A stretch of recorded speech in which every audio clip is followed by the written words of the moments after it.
식순을 하나만 살짝 바꿨을 때 훨씬 더 큰 감동을 줄 수 있고.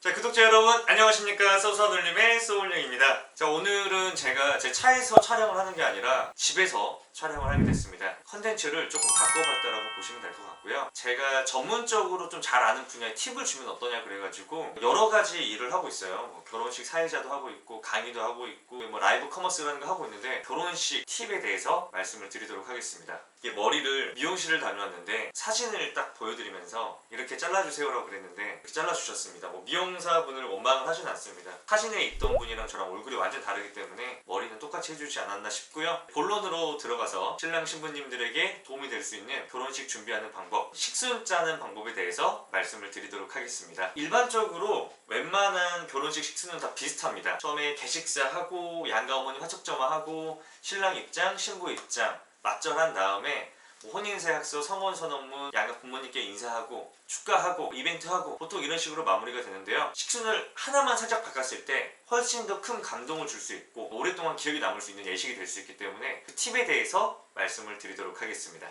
자, 먼저 일반적인 식순을 보도록 하겠습니다. 일반적인 식순은 처음에 사회자 개식사를 진행을 하고요. 양가 어머님께서 입장하셔서 화촉점화를 하십니다. 그리고 신랑님이 먼저 입장하신 다음에 신부님이 입장하시고, 아니면 동시에 입장을 하시겠죠. 두 주인공이 입장을 마치고 나면은 맞절을 진행을 합니다. 그 다음에 신랑 신부님께서 혼인서약서를 낭독하고 사회자나 아니면 다른 분께서 성혼선언문을 낭독해 주십니다. 그 다음에 보통 축사나 덕담을 많이 하시는데 이건 의무는 아니에요. 필수적으로 해야 되는 건 아니고요. 보통 그 다음에 하는 게 양가 부모님과 내빈께 인사입니다. 그 다음에 하는 게 축가, 그 다음 이벤트, 마지막 행진으로 진행이 됩니다. 근데 제가 지금 말씀드린 대로 하게 되면은 슬플 때는 뭉텅이로 슬퍼버리고 기쁠 때는 뭉텅이로 기뻐버립니다. 신랑님 입장하실 때는 약간 신나요. 신부님 입장하실 때는 좀 경건합니다. 그 다음 맞절, 혼인서약서, 성혼선언문, 덕담, 양가 부모님 인사, 뭉탱이로 분위기가 그래도 어느 정도 무겁고 슬픕니다. 그리고 끝나고 나서 축가, 이벤트, 행진하게 되면은 분위기가 그래도 밝죠. 근데 여러분들 생각해 보시면은 똑같은 하루, 똑같은 시간인데도 어떤 날은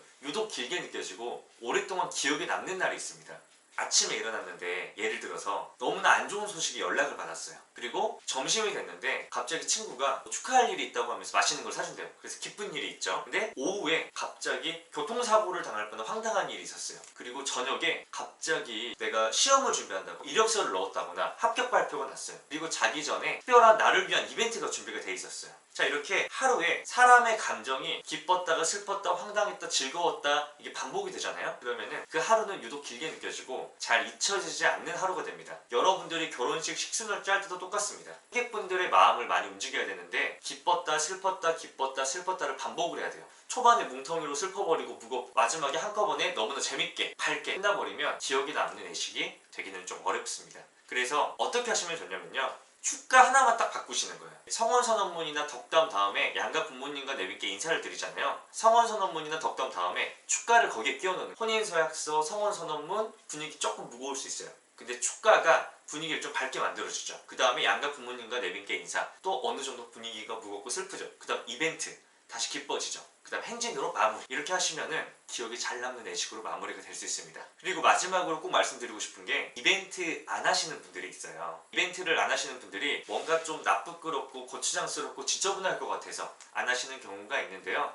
이벤트는 간단한 거라도 꼭 하시기 바랍니다. 양가 부모님과 내빈께 인사를 드렸어요. 그렇다 보니까 눈물을 흘리시는 분들도 있고, 더군다나 신랑 신부님도 마음이 좀 무거울 거예요. 그 상태에서 마지막 가장 축하받아야 되는 행진을 진행하시게 되면은 그 박수는 굉장히 애매해집니다. 마지막에 행진하기 전에는 어느 정도 분위기를 띄우고, 또 하객분들께서도 축하할 준비가 딱 끝날 수 있게끔 이벤트 진행하시는 걸 추천드립니다. 자, 오늘 이렇게 해서 조금 더 기억에 남는 식순 짜는 방법 말씀을 드렸습니다. 자, 다음번에는 줄에 있는 예식을 해야 될까, 없는 예식을 해야 될까 고민하시는 분들이 굉장히 많으세요. 어떤 예식을 하는 게 성향에 맞고 좋은 선택인지 말씀드리도록 하겠습니다. 소소한 울림, 오늘은 이쯤에서 인사드릴게요. 안녕.